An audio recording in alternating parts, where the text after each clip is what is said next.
ইংরেজি শিখতে গেলে বা ইংরেজি বলতে গেলে বা ইংরেজি লিখতে গেলে যেটা প্রথমেই আমাদেরকে জানতে হবে বা জানা আমাদের খুবই প্রয়োজন, সেটা হচ্ছে টেন্স।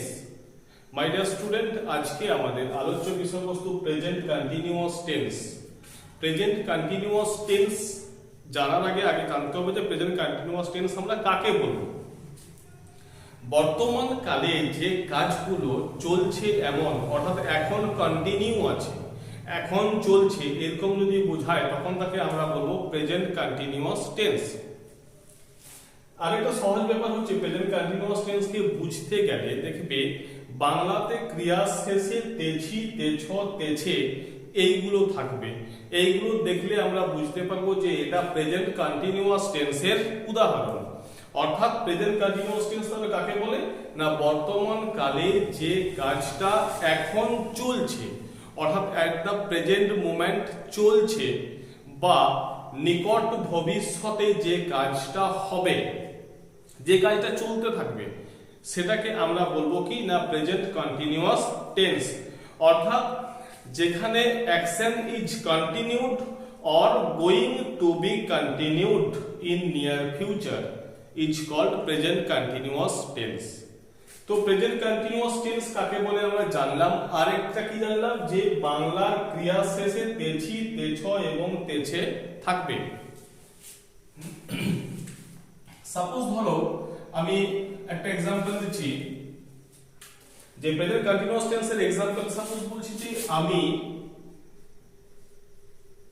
বই পড়িতেছি।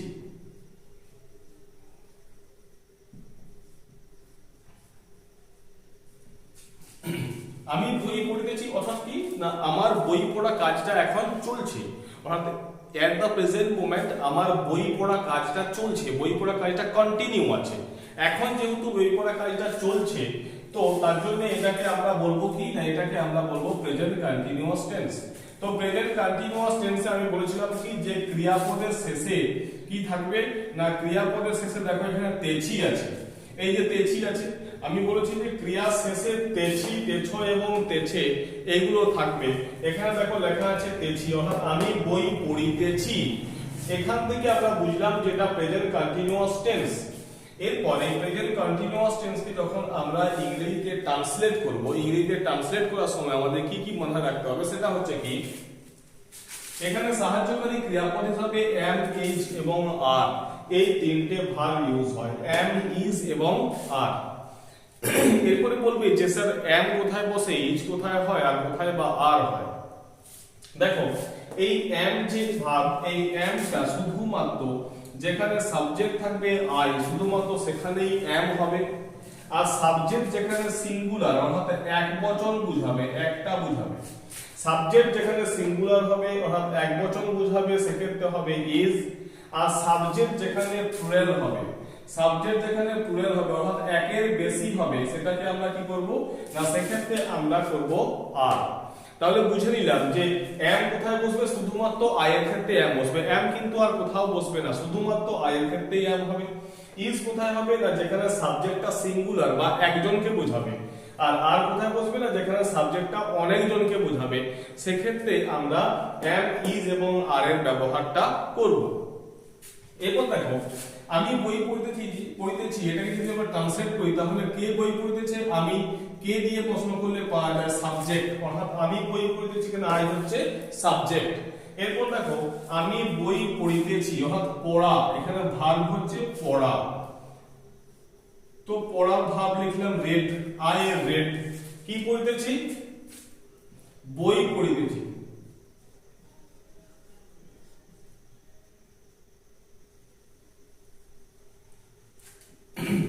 আই, আমি বই পড়িতেছি, এখানে করলাম আই, পড়া লিখেছি রেড, আর কি পড়তেছি না বই, বই পড়তেছি বুক। এরপর দেখো এখানে হচ্ছে আই সাবজেক্ট, আই হচ্ছে সাবজেক্ট, রিড হচ্ছে ভার্ব, আর কি পড়তেছি বই হচ্ছে অবজেক্ট। অর্থাৎ সাবজেক্ট অর্থাৎ এস, ভার্বের ভি এবং অবজেক্টের ও, অর্থাৎ এস, ভি এবং ও, এই প্যাটার্নে ইংরেজি সেন্টেন্স তৈরি করা হয়। তার জন্য সাবজেক্ট, ভার্ব এবং অবজেক্টের কথা আমরা উল্লেখ করলাম। এরপর দেখো যেহেতু এখানে আমরা আই করেছি, তাহলে আই এর জন্য কি বিভাগ নেবে? আমি আগে বলেছিলাম আই এর জন্য বিভাগ হচ্ছে এম, অর্থাৎ লিখলাম আই এম। এরপর প্রেজেন্ট যেহেতু কন্টিনিউয়াস টেন্স, অর্থাৎ এই কাজটা চলছে, কন্টিনিউয়াস টেন্স এটা বোঝাবার জন্য আমরা যে মূল যে ভার্ব থাকবে সেই ভার্বের প্রেজেন্ট ফর্ম তার সাথে আইএনজি যোগ করলাম, অর্থাৎ ভার্বের সাথে আমরা কি করব? আইএনজি যোগ করব। তাহলে আই এম রিডিং বুক, আমি বই পড়তেছি, বা আই এম রিডিং দা বুক। তো আমি বই পড়তেছি, তাহলে সাবস্টেন্স কি হলো? আই এম রিডিং বুক বা আই এম রিডিং দা বুক। নিয়মটা কি? এই প্রেজেন্ট কন্টিনিউয়াস টেন্সের গঠনের নিয়মটা কি? প্রথমে সাবজেক্ট, দেখো সাবজেক্ট হয়েছে, তারপর কি হবে না এই এম ইজ আর যেটা আছে সেটা হবে এম ইজ এবং আর, এই বিভাগ হবে। আর কি না সাবজেক্ট, তারপর হচ্ছে বিভাগ, এরপরে হচ্ছে এই যে মূল ভাব যেটা আছে সেই মূল ভাবের সাথে আইএনজি যোগ হবে। দেখো এখানে রিড ছিল মূল ভাব, তার সাথে আইএনজি যোগ হয়েছে, আর তারপরে কি না প্লাস অবজেক্ট, অর্থাৎ শেষে আসবে আমাদের অবজেক্ট। এই হচ্ছে প্রেজেন্ট কন্টিনিউয়াস টেন্সের গঠন। এরপর আমরা দেখো এই প্রেজেন্ট কন্টিনিউয়াস টেন্সের গঠনটা বুঝলাম যে সাবজেক্ট যেরকম হবে ঠিক সেরকম বিভাগ বসবে। সাবজেক্ট যেখানে আই সেখানে বিভাগ এম। সাবজেক্ট যদি সিঙ্গুলার সাপোজ হি হতো তাহলে হতো ইজ। সাবজেক্ট যখন আমরা দে করব অর্থাৎ প্লুরাল করব তখন আমাদের বিভাগ হিসেবে বসবে আর, অর্থাৎ সেখানে সাবজেক্ট ওয়াইজ আমাদের বিভাগগুলো হবে এম ইজ এবং আর। আরেকটা জিনিস মাথায় রাখতে হবে, সেটা হচ্ছে কিনা প্রেজেন্ট কন্টিনিউয়াস টেন্সের ক্ষেত্রে আমাদের যেটা মূল ব্যাপার সেটা হচ্ছে কি না মূল ভার্বের সাথে আইএনজি যোগ করতে হবে, অর্থাৎ মূল যে ভার্ব আছে সেই ভার্বের প্রেজেন্ট ফর্মের সাথে আইএনজি যোগ হয়। অর্থাৎ প্রেজেন্ট কন্টিনিউয়াস টেন্সের গঠন হলো সাবজেক্ট এম ইজ আর, অর্থাৎ সাবজেক্ট ওয়াইজ এম ইজ আর বসবে, তারপরে মূল যে ভার্ব আছে তার সাথে আইএনজি যোগ হবে, তারপরে যেটা আমাদের অবজেক্ট থাকবে সেটা আমরা লিখব। এই হচ্ছে প্রেজেন্ট কন্টিনিউয়াস টেন্সের গঠন। এরপর দেখো আমি বই পড়তেছি, আমরা যখন এটা লিখলাম, এরপর তো এমন হতে পারে যে বললাম যে আমি বই পড়তেছি না, অর্থাৎ নেগেটিভ সেন্টেন্স যখন আমরা করব, যখন না বাচক বাক্য করব তখন আমরা কি করব না এই নেগেটিভ সেন্টেন্সের ক্ষেত্রে আমাদেরকে যেটা করতে হবে সেটা হচ্ছে কি না এই নেগেটিভ সেন্টেন্সের ক্ষেত্রে আমাদেরকে যেটা করতে হবে দেখো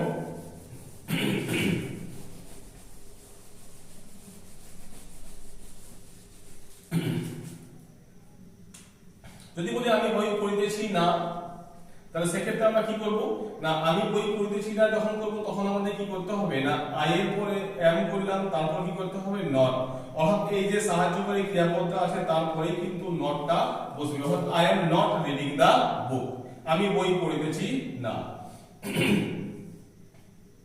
সাপোজ বলছি সে স্কুলে যাইতেছে,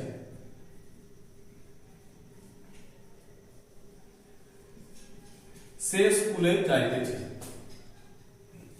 এটা যদি ট্রান্সলেট করি তাহলে কি হবে সে স্কুলে যাইতেছে যখন আমরা বলবো তখন কি কে স্কুলে যাইতেছে সে, সে সাবজেক্ট হি, এবং সাবজেক্ট ওয়াইজ আমি বলছি বিভাগ, এখন দেখো হি হচ্ছে সাবজেক্ট তাহলে ইজ হচ্ছে বিভাগ বলবে, কারণ হি বললে একজনকে বোঝায়, সে মিন্স একজনকে বোঝাচ্ছে তার জন্য হলো ইজ, তাহলে হি ইজ যাইতেছে, দেখো যাওয়ার এনার্জি হচ্ছে গো, তার সাথে আইএনজি যোগ হবে কারণ কন্টিনিউয়াস টেন্স, তাহলে হি ইজ গোইং কোথায় যাচ্ছে না স্কুল যাচ্ছে, টু স্কুল,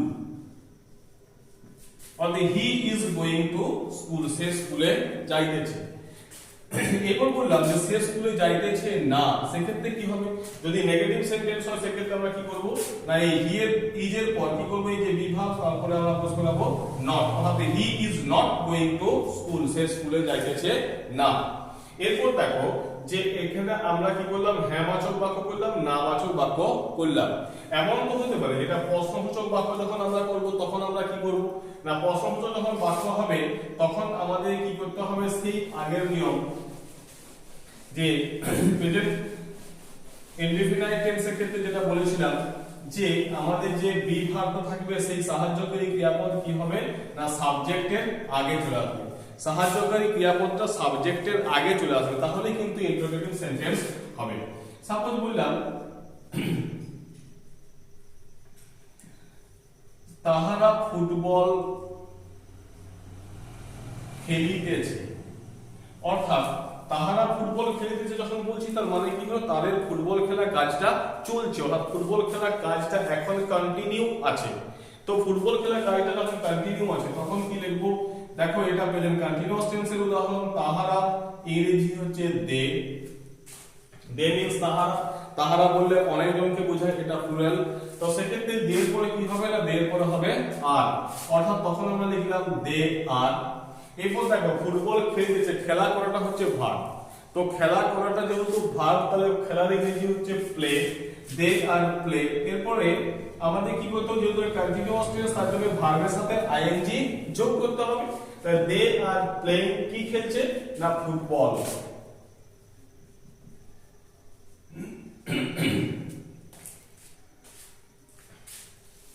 তো দে আর প্লেইং ফুটবল, এখন তারা ফুটবল খেলছে। এরপর বললাম যে তাহারা কি ফুটবল, তাহারা ফুটবল খেলতেছে না, সেক্ষেত্রে আমরা কি করব না, দে আর নট প্লেইং ফুটবল। আবার যদি এটা প্রশ্নসূচক বাক্য করি তাহলে কি হবে না, প্রশ্নসূচক বাক্য করলে আমাদের যে এই বি ভার্বটা আছে সেই বি ভার্বটা কি হবে, সাবজেক্টের আগে চলে আসবে। সেক্ষেত্রে যদি বলি তাহারা কি ফুটবল খেলতেছে, অর্থাৎ তখন এই আরটা আবার আগে চলে আসবে। কার আগে চলে আসবে না, এই সাবজেক্টের আগে চলে আসবে। আর দে প্লেইং ফুটবল, অর্থাৎ এই যে বি ভার্ব, সেই বি ভার্বটা সাবজেক্টের আগে চলে আসলো। তাহলে আমরা কি বুঝবো না, তাহলে আমরা বুঝবো যে এটা ইন্টারোগেটিভ সেন্টেন্স করলাম বা প্রশ্নসূচক বাক্য করলাম। দেখো আরো কিছু আমরা ট্রান্সলেশন করি।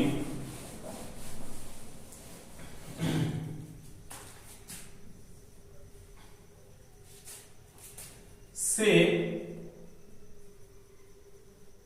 কাজটি করিতেছে, ঠিক আছে। 2 নম্বর বলছি সে কি কাজটি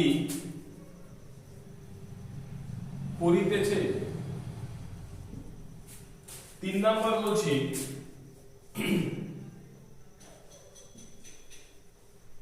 রাম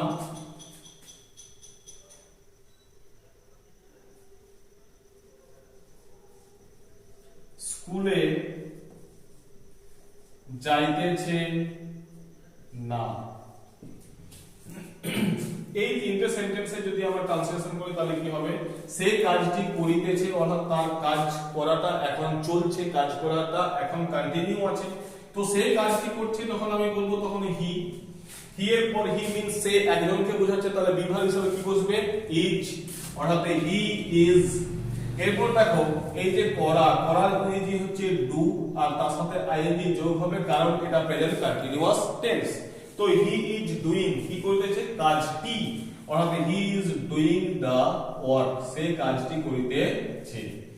আবার বলছি সে কি কাজটি করিতেছে, অর্থাৎ দেখো এখানে প্রশ্নসূচক চিহ্ন আছে, মিন্স ইন্টারোগেটিভ সেন্টেন্স আমাদেরকে করতে হবে।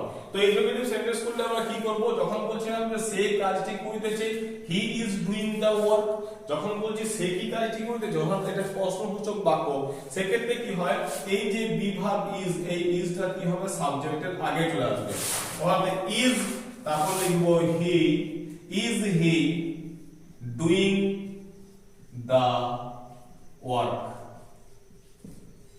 is he doing the work, তারপরে ইন্টারোগেটিভ সাইন দিতে হবে, প্রশ্ন চিহ্ন দিতে হবে, is he doing the work, অর্থাৎ সে কি কাজটি করিতেছে, ঠিক আছে। এরপর দেখো যখন আমরা বলবো যে রাম স্কুলে যাইতেছে, যে যাইতেছে না, অর্থাৎ নেগেটিভ সেন্টেন্স যখন আমরা বলবো তখন কি হবে না, রাম স্কুলে যাইতেছে না যখন আমি বলছি, তখন বলছি কি না, রাম স্কুলে যাইতেছে না। রাম যখন বলি সাবজেক্টটা সিঙ্গুলার নাম্বার, একজনকে বোঝাচ্ছে, তখন কি হবে না, বিভাগ হিসেবে বসবে ইজ, রাম ইজ যাইতেছে না, অর্থাৎ নেগেটিভ সেন্টেন্স, তার জন্য হবে নট, অর্থাৎ রাম ইজ নট। যাওয়ার ইংরেজি কি না, গো, অর্থাৎ রাম ইজ নট গো, তার সাথে আইএনজি যোগ গোয়িং, অর্থাৎ রাম ইজ নট গোয়িং। এবং কি লিখবো, টু স্কুল, অর্থাৎ স্কুলে সে যাইতেছে না, অর্থাৎ রাম স্কুলে যাইতেছে না, Ram is not going to school. যখন আমরা হ্যাঁ বাচক বাক্য করছিলাম তখন কি করছিলাম, সাবজেক্টের পরে বি ভার্ব, তারপর মূল ভার্ব, তার সাথে আইএনজি যোগ, বা সাবজেক্ট বি ভার্ব মূল ভার্বের সাথে আইএনজি যোগ, তারপরে object, this is called present continuous tense এর কনস্ট্রাকশন। তারপর যখন বলছি যে এটা ইন্টারোগেটিভ সেন্টেন্স, তখন এই বি ভার্ব কি হচ্ছে, বি ভার্ব যেটা থাকছে সেই বি ভার্ব কিন্তু সাবজেক্টের আগে চলে আসছে in the case of interrogative sentence. Next যখন নেগেটিভ সেন্টেন্সে বলছি তখন কি হলো না রাম স্কুলে যাইতেছে না, যখন নেগেটিভ সেন্স করলাম না বাচক বাক্য বললাম তখন কি হলো না বাচক বাক্যের ক্ষেত্রে কি হলো রাম ইজ নট, অর্থাৎ এই যে সাহায্যকারী ক্রিয়াপদ আছে তারপরেই কিন্তু নটটা বসবে, অর্থাৎ ইজ আছে বলে ইজ নট, এম থাকলে এম নট, আর থাকলে আর নট, অর্থাৎ নেগেটিভ সেন্টেন্স হলে যে বি ভার্ব আছে সেই বি ভার্বের পর নট বসবে, অর্থাৎ Ram is not going to school, Ram স্কুলে যাইতেছে না। তাহলে দেখো প্রথম থেকে আরেকবার আমি বলে দিচ্ছি, একটু জাস্ট তোমরা একটু মনে করে নাও যে প্রেজেন্ট কন্টিনিউয়াস টেন্সটা তাহলে কি হলো না বর্তমান কালে যে কাজটা এখন চলছে কন্টিনিউ আছে এরকম যদি বোঝায় তখন তাকে আমরা বলবো প্রেজেন্ট কন্টিনিউয়াস টেন্স, অথবা ইন নিয়ার ফিউচার যেটা হবে এরকম যদি বোঝায় তখন তাকে আমরা বলবো কি না present continuous tense. Present continuous টেন্সের ক্ষেত্রে সাহায্যকারী ক্রিয়াপদ হিসেবে বসে এম, ইজ এবং আর। এম কোথায় বসে শুধুমাত্র আর এর ক্ষেত্রে, ইজ কোথায় হবে যেখানে সাবজেক্ট সিঙ্গুলার নাম্বার হবে, আর কোথায় হবে যেখানে সাবজেক্টটা প্লুরাল নাম্বার হবে। তো এম, ইজ, আর কোথায় হবে সেটা তোমরা বুঝে নিলে। এরপর যখন আমরা কনস্ট্রাকশনে যাব তখন নেগেটিভ সেন্টেন্স হলে ওই বি ভার্বের পর হবে am not, is not, are not হবে নাবাচক বাক্যের ক্ষেত্রে। আর যখন প্রশ্নবাচক বাক্য হবে তখন কি করব আমরা না ওই যে ভার্বটা আছে এম, ইজ এবং আর এই ভার্বগুলো কি হবে সাবজেক্টের আগে চলে আসবে এবং ইন্টারোগেটিভ সেন্টেন্স হয়ে যাবে। সাবজেক্টের আগে চলে আসবে এবং ইন্টারোগেটিভ সাইন যদি আমরা দিয়ে দিই তাহলে সেটাকে আমরা বলবো কি এটা প্রশ্নসূচক বাক্য বা interrogative sentence. My dear student, আশা করি তোমাদের এটা বুঝতে অসুবিধা হয়নি। এরপর যদি কোনো সমস্যা থেকে থাকে তাহলে অতি অবশ্যই কিন্তু কমেন্ট করে জানিও। আর যারা এখনো ইংলিশ আর নিউ চ্যানেলটাকে সাবস্ক্রাইব করোনি তারা অতি অবশ্যই চ্যানেলটিকে সাবস্ক্রাইব করে নিও, আর যাতে করে তোমাদের আরো নিয়ার যে ক্লাসগুলো হবে সেগুলো তোমাদের পেতে সুবিধা হয়। আর যদি কোনো প্রবলেম থেকে থাকে এই টেন্স সম্পর্কে তাহলে অতি অবশ্যই কমেন্ট করে জানিও। ধন্যবাদ।